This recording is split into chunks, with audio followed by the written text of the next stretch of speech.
Neste momento, ouviremos as palavras do embaixador Carlos Alberto Franco França.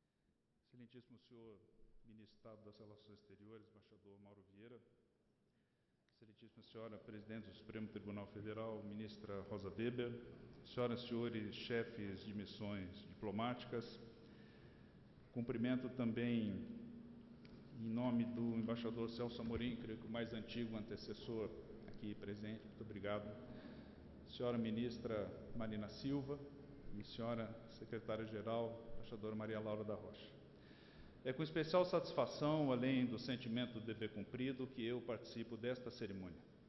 Sinto-me também contente por transmitir as funções de Ministro das Relações Exteriores ao embaixador Mauro Vieira, profissional experiente e respeitado dentro dos muros deste palácio e além deles. Senhor Ministro de Estado, sabemos que a carreira diplomática, como outras carreiras de Estado, é também feita de ritos. Ritos que, pela força da solenidade, realçam os grandes momentos da nossa vida institucional. Um desses momentos é, sem dúvida, a sucessão na chefia do Ministério. A quem parte, o rito permite agradecer e prestar contas. Começo pelos agradecimentos. O primeiro é devido ao presidente Jair Bolsonaro, que me confiou a missão mais honrosa e desafiadora que jamais terei cumprido. Uma vez tendo sido convocado a exercer o cargo de ministro de Estado, o que posso garantir é que investi nele o melhor das minhas capacidades. Nos 20 meses que levei como chanceler, dei sempre o melhor de mim. Não teria podido fazê-lo sem o respaldo permanente da Casa. A cada um dos integrantes do Serviço Exterior Brasileiro e dos demais funcionários do Ministério, eu deixo o meu sincero agradecimento. E eu faço na pessoa daquele que foi o meu secretário-geral, o embaixador Fernando Simas Magalhães, diplomata completo, colaborador e amigo leal. O embaixador Simas supervisionou, com o lastro da sua trajetória, uma equipe competente e afinada de secretários. Fernando Simas foi o líder de todo um quadro de agentes públicos que, aqui e no exterior, são motivo de orgulho para o Brasil. Igualmente fundamental foi o apoio que me deram os colegas de esplanada, bem como os meus interlocutores no Congresso Nacional, no Judiciário, no meio empresarial, na imprensa e nos mais diversos segmentos da sociedade. O diálogo, método por excelência da diplomacia, é também a matéria de que se faz a política externa de uma democracia. Essa é a verdade que eu pude confirmar a cada dia que passei à frente do Itamaraty, nos quais procurei dedicar atenção especial ao aperfeiçoamento da interlocução interna com a sociedade brasileira e suas lideranças. Sem isso, a atuação externa não funciona. Feitos os agradecimentos que parecem faltar, tanto são os credores que deixo, passo à prestação de contas. E tampouco nesse capítulo, senhor ministro, eu pretendo ser exaustivo, até por saber das restrições que a solenidade naturalmente nos impõe. Quando assumi o ministério, estava claro que a hora era de urgências. Era preciso, sem demora, reavaliar aquelas que diziam respeito à frente externa. A partir de uma conversa com o presidente, definimos 3 urgências que no Itamaraty passamos a enfrentar em caráter prioritário. Tratei de assinalá-las em meu discurso de posse. A urgência sanitária, porque vivíamos o auge da epidemia de Covid-19. A urgência econômica, como eu disse à época, o brasileiro quer vacina e quer também emprego. E a urgência climática, que era uma urgência em outra escala de tempo, mas uma urgência ainda assim. Nenhuma dessas urgências podia ou pôde ser vencida apenas pela diplomacia, mas reconhecidamente são todas urgências em cujo enfrentamento a diplomacia tem um papel indispensável a desempenhar. Cientes disso, pusemos mãos à obra. As circunstâncias em que atuamos, internas e externas, estiveram longe do ideal. A política externa, como qualquer política pública e como tudo na vida, está sujeita ao imponderável. Mas, com a disciplina de quem sabe aonde quer chegar, fomos capazes de produzir resultados objetivos em cada uma das nossas áreas prioritárias. Por meio de uma verdadeira diplomacia da saúde, contribuímos para que os brasileiros pudessem ser vacinados contra a Covid-19. A conjuntura, como lembrarão todos aqui, era de acirrada competição por insumos médicos. Os gargalos de fornecimento se acumulavam. Um de meus primeiros atos à frente do Ministério foi instituir uma unidade exclusivamente voltada para a resposta à pandemia. Mobilizamos nossa rede de postos no exterior e garantimos, junto a países centrais nas cadeias de produção de imunizantes, as doses de vacinas e os ingredientes farmacêuticos ativos, os chamados IFAs, de que necessitávamos. Mais ainda, ajudamos a viabilizar a transferência de tecnologia que permitiu à Fundação Oswaldo Cruz, então presidida pela hoje ministra da Saúde, a primeira mulher a presidir o Ministério da Saúde, a doutora Anísia Trindade, produzir IFAs e vacinas integralmente no Brasil. Poucos países podem dizer o mesmo. Nossa diplomacia da saúde teve também a marca da solidariedade. Não apenas recebemos doações de diferentes partes do mundo, equipamentos e medicamentos em benefício do nosso Sistema Único de Saúde, mas sobressaímos igualmente como doadores, inclusive ao amparo da COVAX Facility, conduzida pela Organização Mundial da Saúde, para a qual fomos o principal doador entre os países em desenvolvimento. A vertente multilateral da nossa diplomacia da saúde não se limitou à OMS. Refletiu-se em uma presença não menos firme e decidida em outros espaços de cooperação, como a Organização Pan-Americana da Saúde e a Organização Mundial do Comércio. Não por acaso, o Brasil foi escolhido por consenso para representar as Américas, em instância que, na OMS, deverá negociar um instrumento internacional sobre pandemias. Não por acaso, o brasileiro Jabas Barbosa da Silva Júnior foi eleito diretor da OPAS. São formas de reconhecimento internacional à atuação do Brasil, ao Sistema Único de Saúde e, o senador Jorge Viana, agora presidente da Apex, também um reconhecimento à nossa diplomacia. Senhor Ministro de Estado, senhoras e senhores, a outra urgência que demos combate prioritário foi a econômica. Aqui velamos para que os nossos meios, como chancelaria, estivessem cada vez mais ajustados ao anseio último, que estou seguro compartilhamos todos. O anelo de construir um Brasil mais próspero e menos desigual. Um Brasil onde não faltem oportunidades para quem quer trabalhar e onde o Estado seja mais eficiente para quem mais precisa dele. O caminho para esse Brasil é longo e é saudável que sonhemos para a nossa gente com um futuro sempre melhor.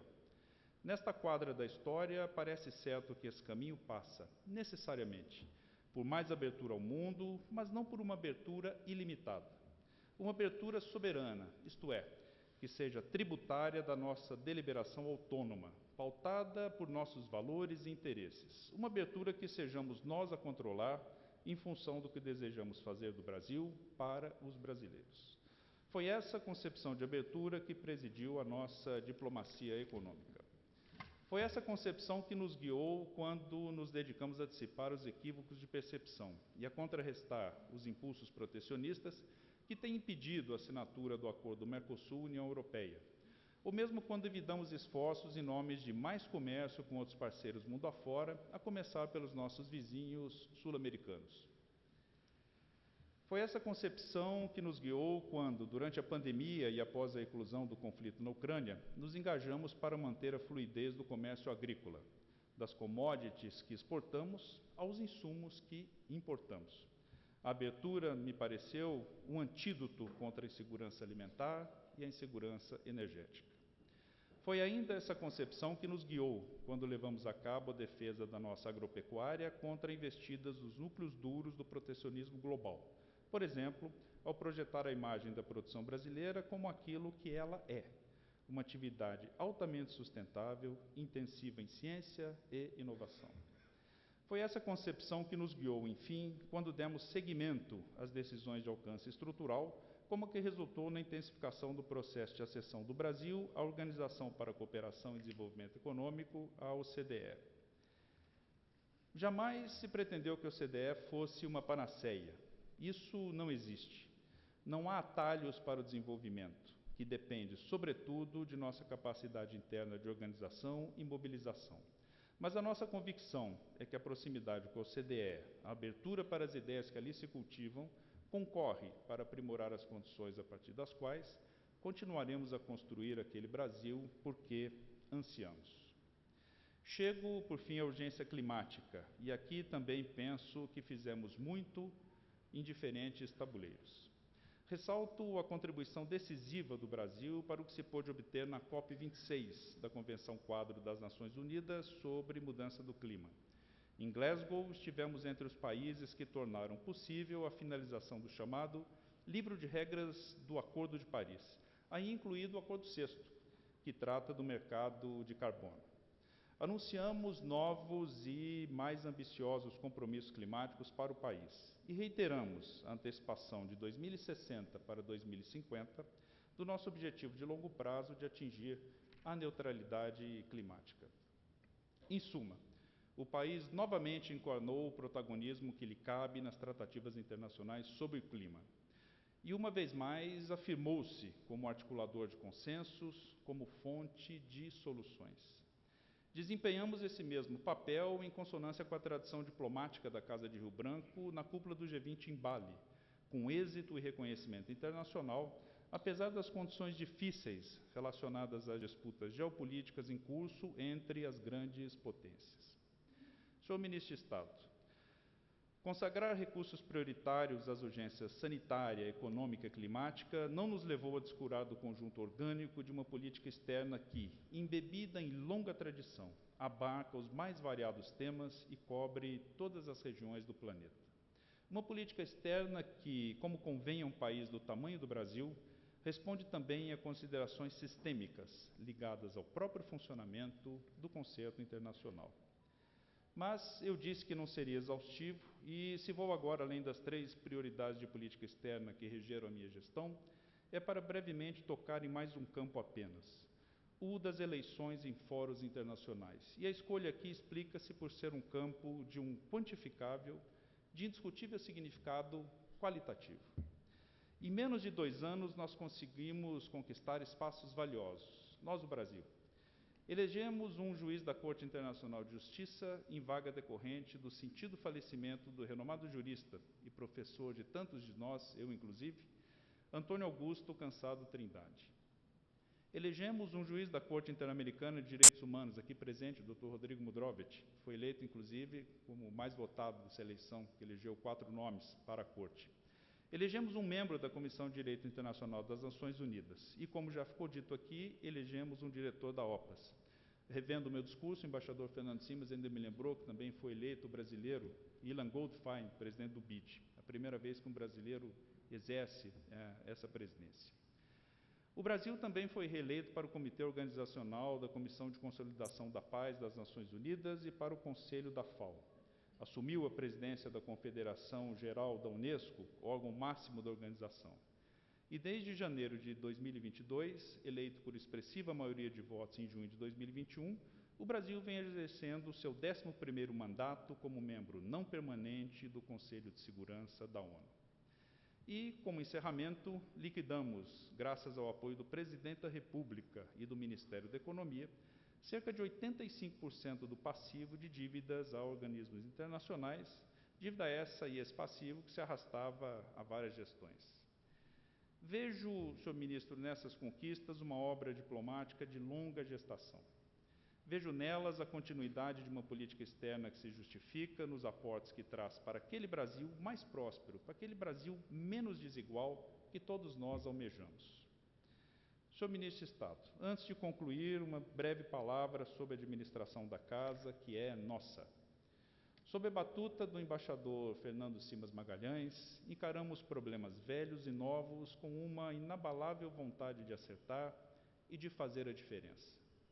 Do fluxo da carreira de diplomata ao desafio da saúde mental dos servidores, da questão incontornável do lugar das mulheres no Ministério, à adaptação da nossa estrutura às demandas do momento, da solidez orçamentária que nos permitiu encerrar cada exercício sem sustos nem constas atrasadas. Foi com o amor que temos pelo Itamaraty que nos entregamos a esses e a outros aspectos candentes da gestão institucional. Como é inevitável, problemas persistem, mas todos os que pudemos identificar mereceram o melhor das nossas capacidades, e quero crer, alguns serão hoje menores do que eram antes. Sobretudo, ministro, eu deixo ao comando de Vossa Excelência, quero crer ainda, um corpo de funcionários coeso e revigorado no propósito que sempre distinguiu a Casa de Rio Branco, o propósito maior de servir ao Brasil. Desejo-lhe, e também à embaixadora Maria Laura da Rocha e a toda a equipe, muito êxito na jornada que se inicia aqui. Esse êxito será o êxito de todos nós. Muito obrigado.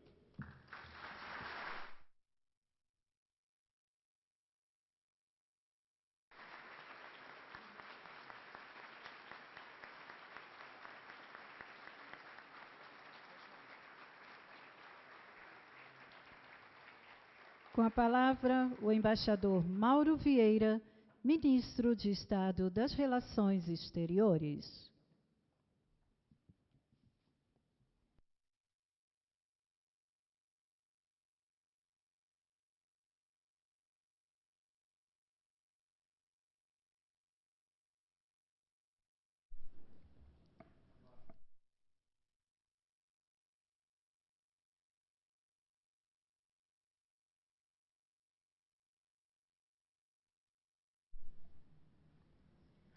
Excelentíssima senhora presidenta do Supremo Tribunal Federal, ministra Rosa Weber, excelentíssimo senhor embaixador Celso Amorim, que aqui representa o presidente Lula, embaixadora Maria Laura, embaixador Fernando Simas, senhoras e senhores chefes de missões diplomáticas, colegas ministros de Estado, ministra Marina Silva, senhoras e senhores parlamentares, senhoras e senhores ministros do Tribunal de Contas, prezados colegas e servidores da Casa, senhoras e senhores.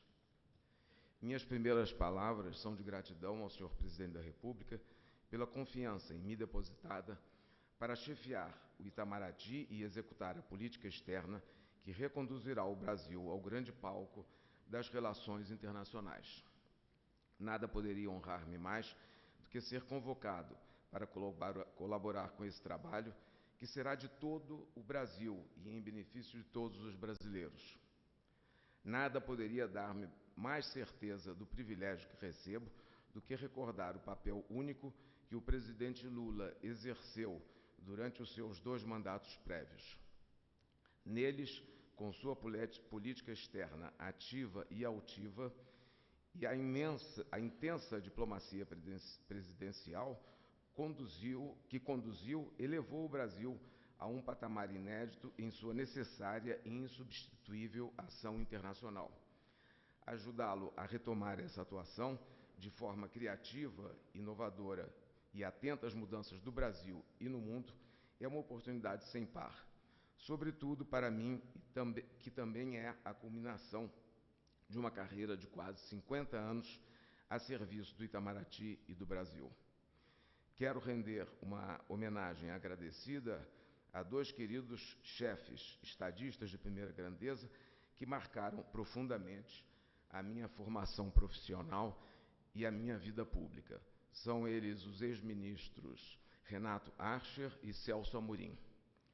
O embaixador e ex-ministro das Relações Exteriores, Celso Amorim, amigo e inspiração de tantos anos, foi meu querido chefe em várias ocasiões e continuará sendo, para mim, um modelo de diplomata e de chefe desta casa. É reconfortante saber que poderei contar com a sabedoria, a experiência, a colaboração e o olhar sempre construtivo de Celso Amorim, um dos maiores diplomatas da nossa história, para encarar a monumental tarefa de reconstruir nosso patrimônio diplomático. Com o ministro Renato Archer, tive o privilégio de trabalhar no Ministério da Ciência e Tecnologia, inspirada, visionária e duradoura criação do presidente José Sarney em 1985, sempre junto de Celso Amorim, e também no Ministério da Previdência Social, também no governo Sarney. Aprender com um estadista do porte de Renato Archer foi uma etapa decisiva de minha formação, e aqui o relembro com saudade, admiração e enorme gratidão. Queria também dizer uma palavra de comovida recordação de meus pais, que já não estão mais perto de mim, mas que me acompanharam por décadas de minha vida e seguem inspirando-me e guiando-me. A memória doce e amorosa que deles cultivo justifica que agora peça uma vez mais suas bênçãos.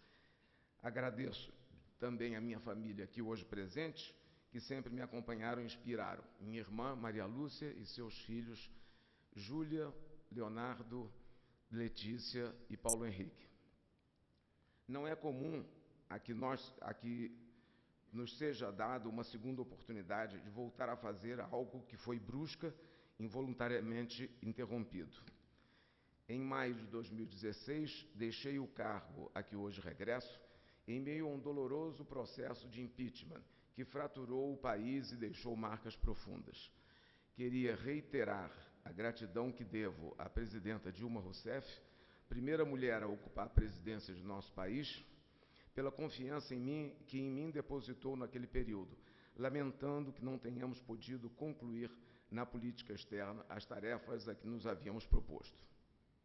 Aceito agora o desafio de retornar a esse lugar e a essas tarefas, consciente de que mudanças importantes ocorreram no Brasil e no mundo nestes mais de 6 anos e meio desde a minha saída. Consciente também de que o Brasil tem muito a fazer para reconstruir sua inserção no mundo e em sua própria região. Não temos tempo a perder nesse trabalho que é de todos os brasileiros, de todos os poderes, de todo o governo, mas muito especialmente do Itamaraty, sob a condução experiente do presidente Lula e contando com sua vivência e trânsito internacionais. Quero também saudar a todos e cada um dos diplomatas, funcionários do quadro, funcionários locais do Itamaraty, que no Brasil e pelo mundo afora defendem e representam o nosso país. São, nesse vasto mundo em que operam, às vezes em condições difíceis, em meio a crises e pressões, os guardiões da nossa soberania, dos nossos interesses, da nossa grande e crescente comunidade brasileira no exterior. Senhoras e senhores, em seu discurso de posse, em seu discurso em Sharm el-Sheikh, durante sua destacada participação na COP27 e em seu programa de governo, e na chancela que deu ao diagnóstico e propostas da equipe de transição, o presidente da República traçou com clareza os desafios e os rumos que vê para a nossa política externa e para uma inserção digna do Brasil no mundo. Em política externa, essa política externa é concebida como uma ampla tarefa que vai muito além da ação profissional e estatutária do Itamaraty, para alcançar o conjunto das políticas públicas brasileiras em matéria de crescimento econômico, meio ambiente, agricultura, educação, cultura, ciência e tecnologia e inovação, direitos humanos, desenvolvimento social e defesa. Todas elas, associadas a uma política externa vigorosa, são indispensáveis para garantir e projetar a nossa soberania e a defesa dos nossos interesses. Só seremos fortes se atuarmos a partir da visão ampla de um país comprometido com o desenvolvimento sustentável, socialmente mais justo, politicamente mais maduro e reconciliado com suas melhores tradições de diálogo e respeito. Não será tarefa simples, nem fácil. Ela exigirá um esforço amplo de todos e a retomada de uma dose generosa de orgulho que sempre tivemos no nosso país, atuando em sua região e no mundo. Atravessamos um momento certamente dos mais conturbados no cenário internacional. Tensões entre grandes potências e uma guerra dolorosa na Europa ampliaram o risco das escaladas imprevisíveis, colocando em perigo a estabilidade política e econômica do mundo e exacerbando os efeitos negativos da pandemia da Covid-19 sobre a economia global, as cadeias de suprimento, o abastecimento de energia e a segurança alimentar. e deteriorando as condições de vida de milhões de pessoas que buscam, na imigração, mitigar seu sofrimento. Teremos de saber operar nesse ambiente, com uma crise de governança global sem precedentes, agravada pela paralisação de mecanismos como a Organização Mundial do Comércio, o próprio Conselho de Segurança da Organização das Nações Unidas, e em um momento complexo também para a nossa região, que segue enfrentando problemas graves de desenvolvimento, de sustentabilidade, de pobreza e de governabilidade, mas que perdeu muito da sua capacidade de articular-se e agir em conjunto e solidariamente. Será necessário recuperar e ampliar essa capacidade. O quadro é agravado pela emergência climática, que coloca em perigo o futuro do planeta, com consequências já sentidas hoje, sobretudo pelos mais vulneráveis. Além disso, a pandemia da Covid-19 demonstrou a importância da diplomacia da saúde e de reforçar a cooperação internacional por meio da Organização Mundial da Saúde, mundialmente, e da Organização Pan-Americana de Saúde, regionalmente. A boa notícia, como tem dito o presidente Lula, é que o Brasil está de volta. Existe uma clara demanda do mundo pelo Brasil. O destaque dado pela mídia internacional à posse do presidente Lula atesta o que acabo de dizer. Em seu discurso no Congresso, o presidente saudou a vitória da democracia brasileira sobre as ameaças do autoritarismo e da desinformação e reafirmou seu compromisso com a reconstrução do país e de suas pontes com o mundo. A primeira instrução que dele recebi foi a de reabrir canais de diálogo bloqueados. Há também uma demanda do Brasil pelo mundo. Todos os temas prioritários para assegurar a prosperidade, o bem-estar e a justiça social no país estão sujeitos ao impacto dos processos decisórios internacionais ou problemas globais. Estivemos alijados do cenário internacional nos últimos anos por força de uma visão ideológica limitante. Com bom senso e muito trabalho e dedicação, reconquistaremos nosso lugar.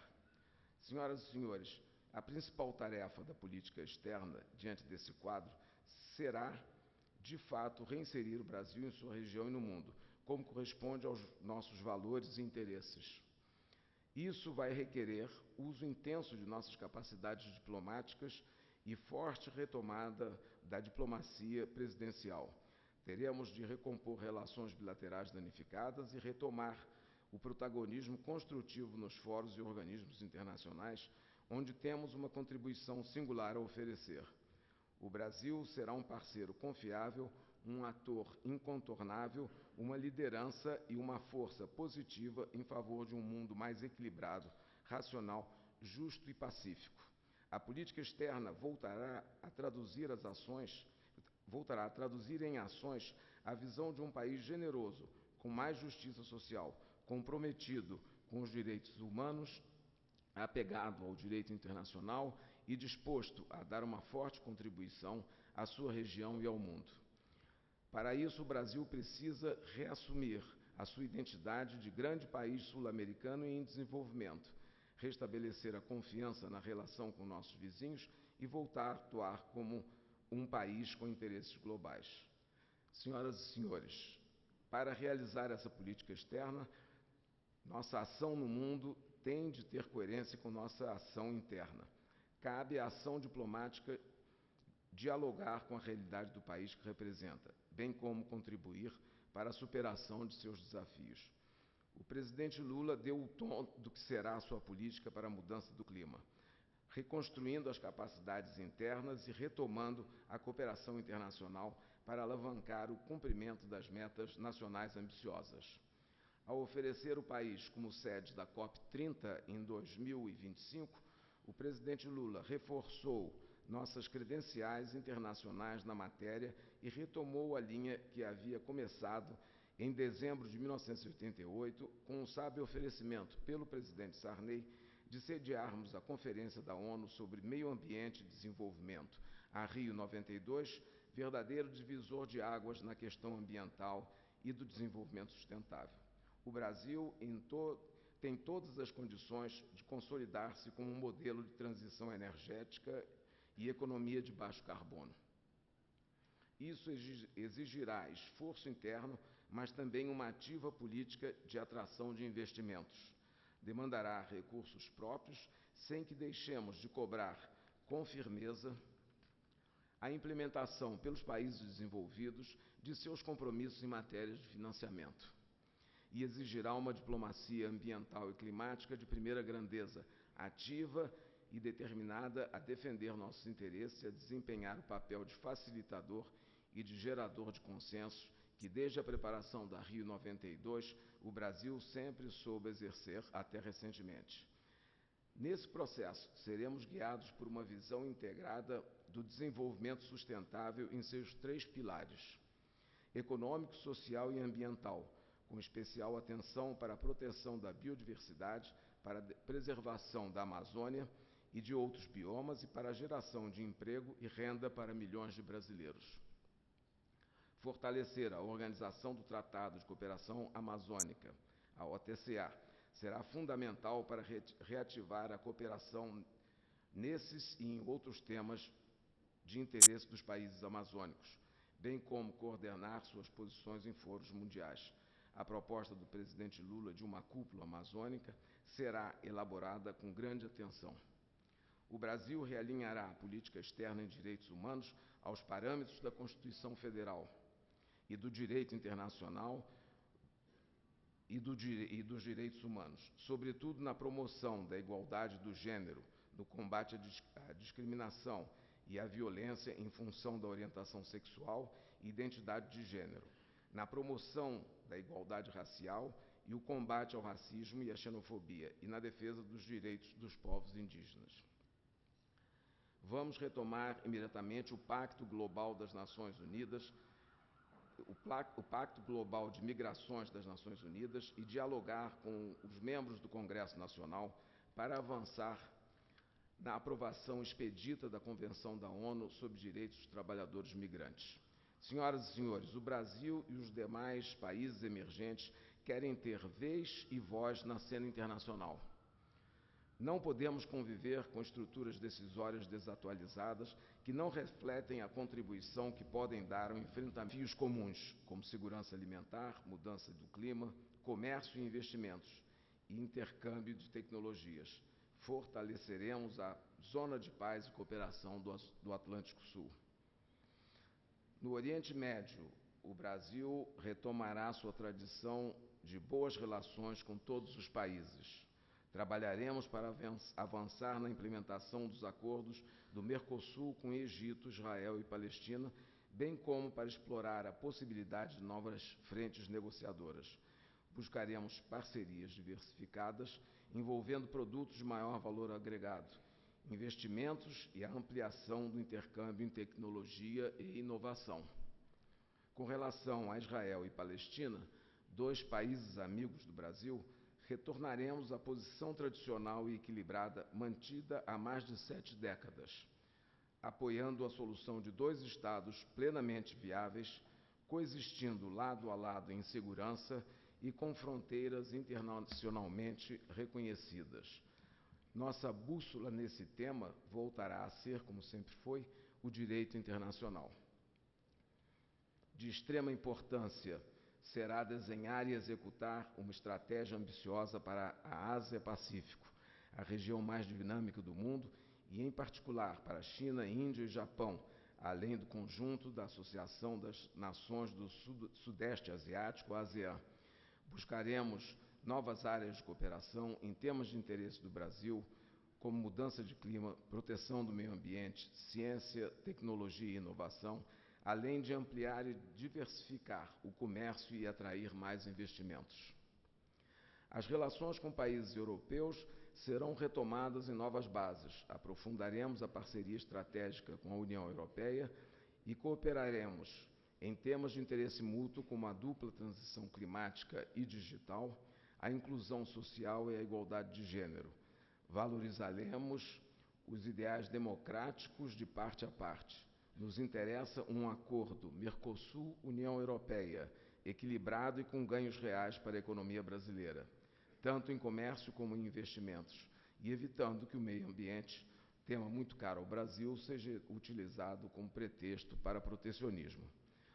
Com os Estados Unidos, queremos relações em pé de igualdade, baseadas em valores e interesses comuns, sem qualquer tipo de preconceito sobre temas e assuntos, e isentas de alinhamentos automáticos. Desejamos dinamizar nosso relacionamento econômico e atrair investimentos, bem como continuar a fortalecer os laços humanos, culturais e educacionais que unem as duas sociedades. Trataremos de maneira madura eventuais diferenças naturais em uma relação com essa importância e densidade. Senhoras e senhores, mais de 4 milhões de brasileiros vivem no exterior e um número crescente viaja a turismo, negócio ou estudos a cada ano. A maior presença dos nossos nacionais em outros países aumenta a expectativa sobre a situação da nossa área consular, que precisa estar pronta a garantir assistência às cidadãs e aos cidadãos brasileiros no exterior. Para além da fundamental prestação de serviços e do auxílio em situações de emergência, a formulação da política consular também deve considerar ações de longo prazo para promover a proteção dos direitos essenciais, o bem-estar e a prosperidade das comunidades brasileiras fora do país. Colegas, senhoras e senhores, para viabilizar esse ambicioso programa de política externa, o Itamaraty precisa revigorar, modernizar e coordenar os instrumentos de que dispõe. O primeiro deles, e mais valioso, é a relação com seu corpo de servidores, cujo empenho merece todo o nosso reconhecimento. Nenhuma política externa efetiva é possível sem um serviço exterior valorizado e motivado. Temos a consciência de que, para responder aos desafios do século XXI, o Itamaraty precisa modernizar constantemente sua gestão e estimular a formação de servidores com capacidade técnica e de liderança, de que, de um lado, aprendam e se inspirem com o passado da instituição e, de outro, construam seu presente com olhos no futuro.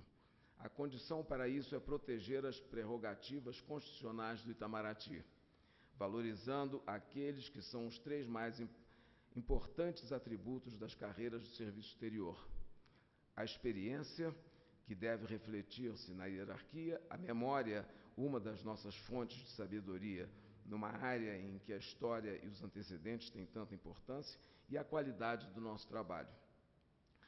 Essa excelência deve ser compreendida não apenas como um dado, mas, sobretudo, como objetivo a ser perseguido diligente e permanentemente.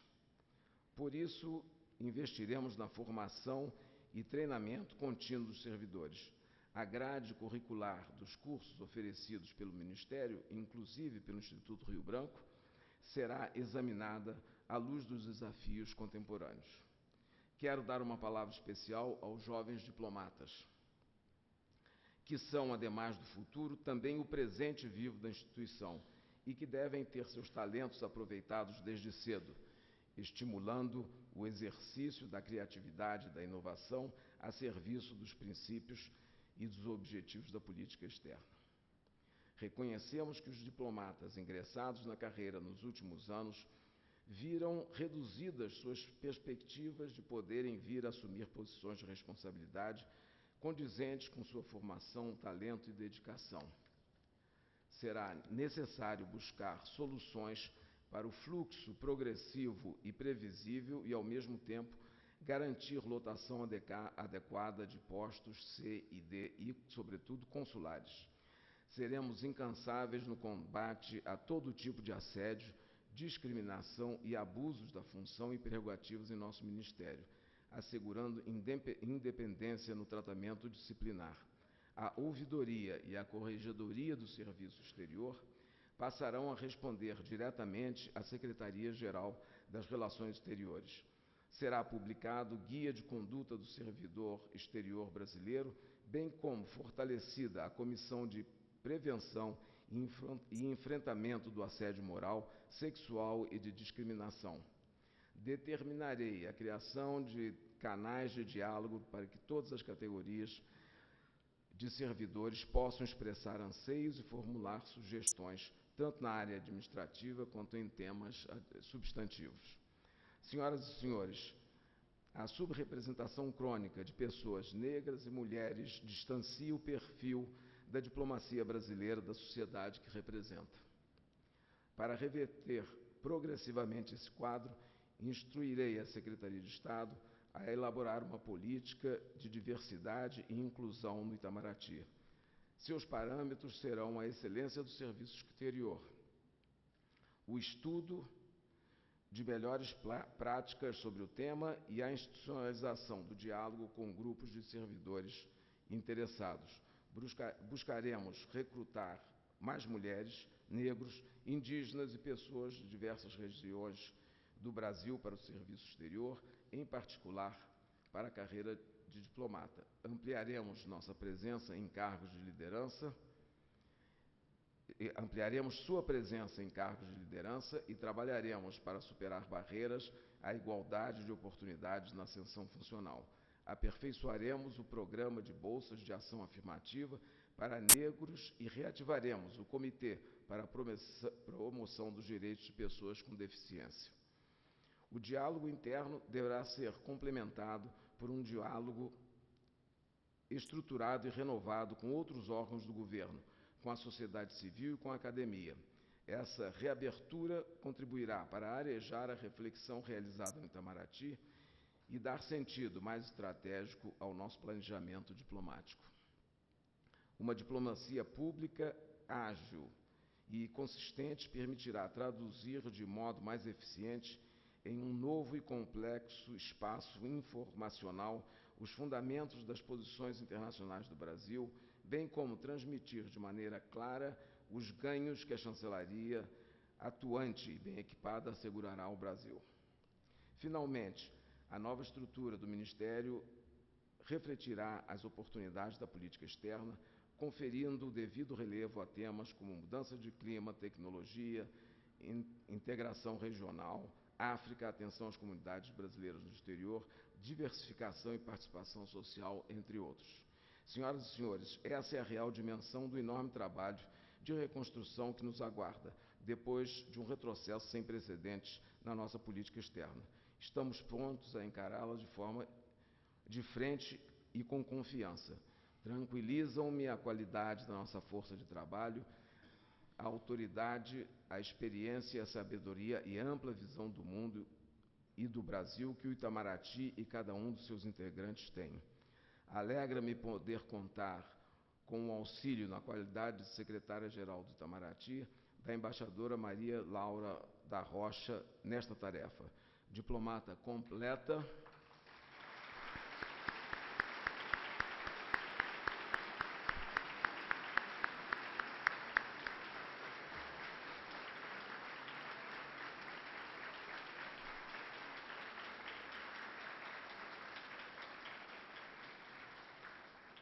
Diplomata completa, de longa e variada carreira e impecáveis credenciais, ela possui vasta experiência na Secretaria de Estado, na esplanada dos ministérios, em postos bilaterais e multilaterais no exterior.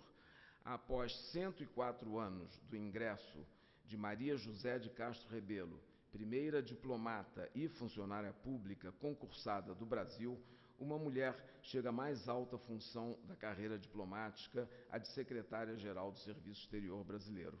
Marco histórico e simbólico, a assunção da embaixadora Maria Laura da Rocha ao posto de secretária-geral transmite duas mensagens, uma de reconhecimento da trajetória das mulheres na diplomacia brasileira ao longo desses mais de 100 anos, outra de inspiração para jovens diplomatas, assim como para inúmeras meninas que sonham com a carreira, ao verem a si mesmas no rosto de embaixadoras em papel de liderança, ganha concretude sua inspiração legítima de procurar protagonizar o presente e o futuro da nossa diplomacia.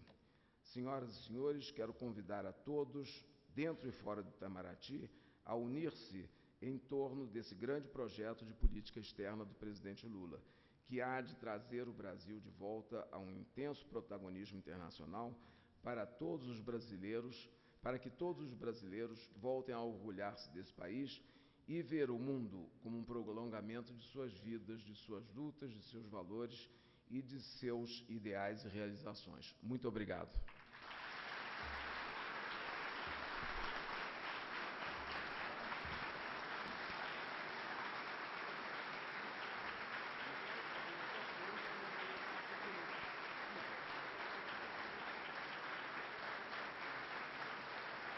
Senhoras e senhores, neste momento, o ministro de Estado das Relações Exteriores recebe os cumprimentos dos convidados.